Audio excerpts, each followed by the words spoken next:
The deportation of Mesa mother Guadalupe Garcia de Rios made national headlines last February. At the time, she was the first person deported under President Trump's new executive order to crack down on undocumented immigration. Cronkite News reporter Adriana de Alba is following the story.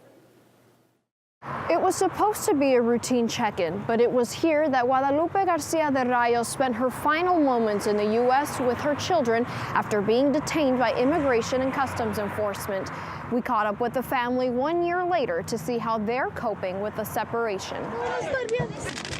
It's a moment that became a flashpoint in the immigration debate.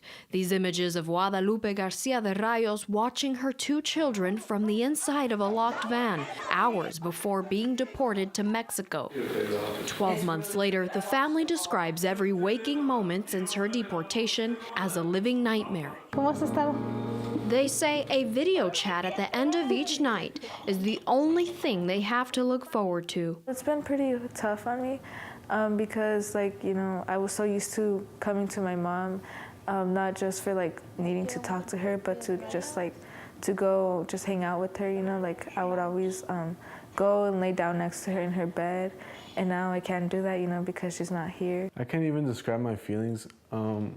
The best way I can describe it is I just feel really empty inside of my heart. My mom was my everything, so it's like half of my heart is missing. I'm here and I'm gonna keep on fighting. Her children are not the only ones suffering. More than 1,400 miles away in Acámbaro, Mexico, Guadalupe is now battling depression, living at her elderly parents' home. With the help of the Mexican government, she opened up a tortilla shop, but is struggling financially.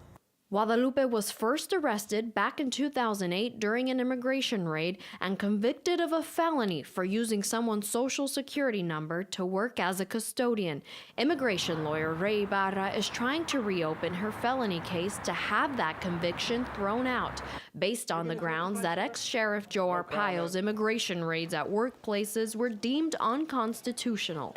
Back in Mesa, pictures of her are all around, but this family home feels empty. Guadalupe's husband has asked us not to identify him by name. My wife is missing. That's what's missing, the important part of our family. Coming home and not smelling that food, ready for us when we get home. Her not being here, it changed.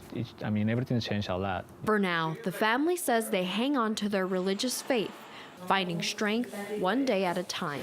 I hope that my mom comes home, but I also hope that the separation of families stops because, it's simply not fair.